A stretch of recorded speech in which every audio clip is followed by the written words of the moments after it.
I realize this world is filled with bandits.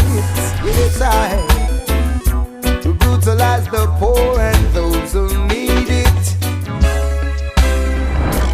They take the bread from the poor man's mouth. For the first time in Kenya, a sitting Treasury Cabinet Secretary has been arrested. Treasury CS Henry Rotich was arrested alongside his permanent secretary Kamau Thuge, together with other high-ranking officials in one swoop. In one of the biggest scandals in Kenya, in the name of Aror and Kimorer Dam's 65 billion shilling scam, suspects considered to have swindled the Kenyan taxpayers have been arrested and charged in court, and their cases are ongoing. There was a lot of outcry from the political class trying to distract the Department of Criminal Investigations from pursuing the case. A lot was said about it, but in collaboration with the Directorate of Public Prosecutions and other international agencies like the Federal Bureau of Investigations, work went ahead without any political interference. This is so big a scandal that ropes in such huge figures in our society.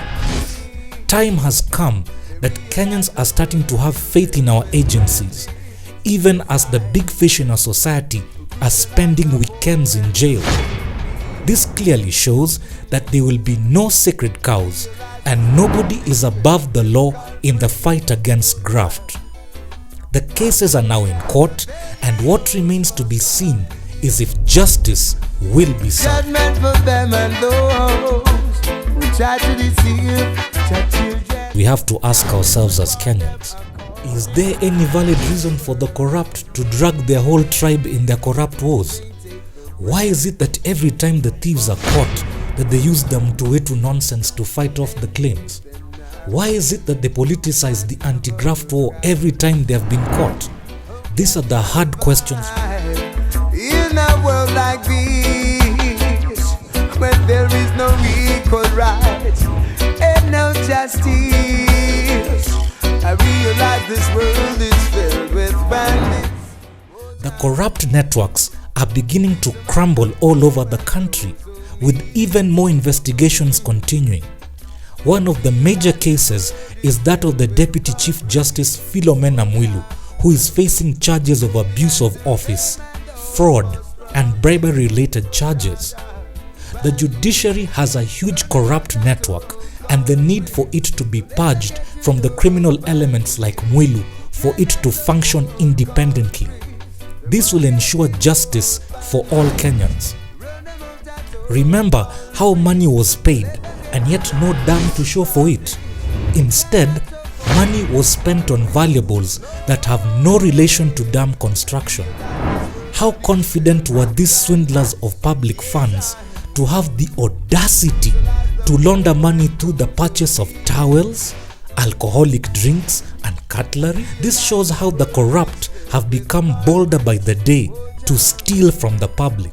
Corruption has become a very expensive menace, yet the need to tame and eventually stifle the scourge. I realize this world is filled with bandits. Yes, Let's see what the 65 billion shillings could have done for Kenyans were it not have been stolen. Did you know that it could be used to build an equivalent of 2 Thika superhighways, or build schools and hospitals across Kenya for our children? It's always the working class who face the ordeal. Or build cancer centers in the counties to counter the spread of the disease? Corruption destroys economies and brings countries down on their knees.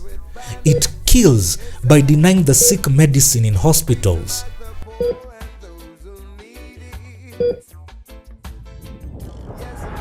Both the DCI and the DPP are showing Kenyans that it is possible to win this war and uproot this evil. Investigations into matters corruption should remain a job for the investigators and not politicians. Politicians only serve their personal interests by politicizing these matters.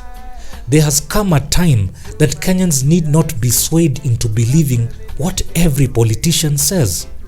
Nobody thought in their wildest dreams that a day would come that the big shots in our society will start filling up our courtrooms facing different charges. The current establishment has ensured that the agencies are free to do their work without interference or influence from the government. The directive by the president to set up the multi-agency task team has seen corrupt leaders in panic mode.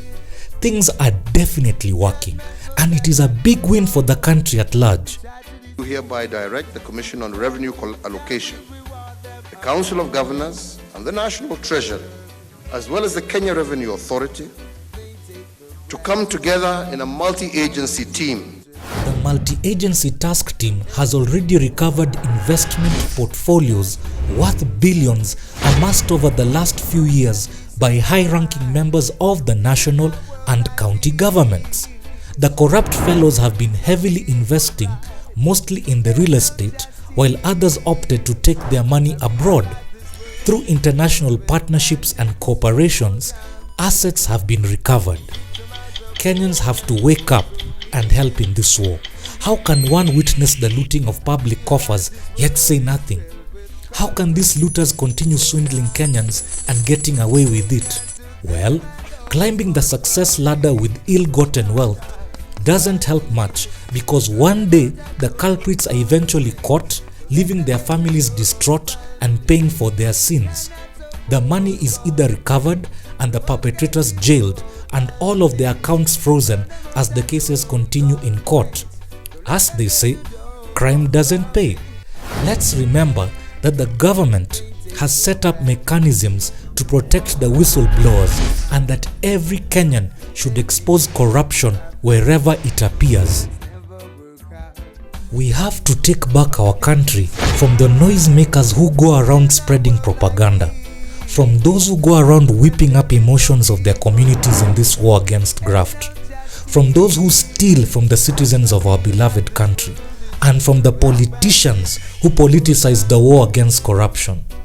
The question is, do they share their looted wealth? Absolutely not. The responsible should carry their own cross and not drag Kenyans with them. It has come to a point where a country is more important than an individual. Bandits, turn them out at home, culprits. Don't let them get you down, bandits. You cannot support culprits. They must get the vote, bandits. Run them out at home, culprits. Don't let them get you down, false prophets. You cannot support from them pulpits. No, I realize this world is filled with bandits. Yes, I who brutalize the poor and those who need it. I realize this world is filled with culprits. Woe down, but woe be unto them and those false prophets.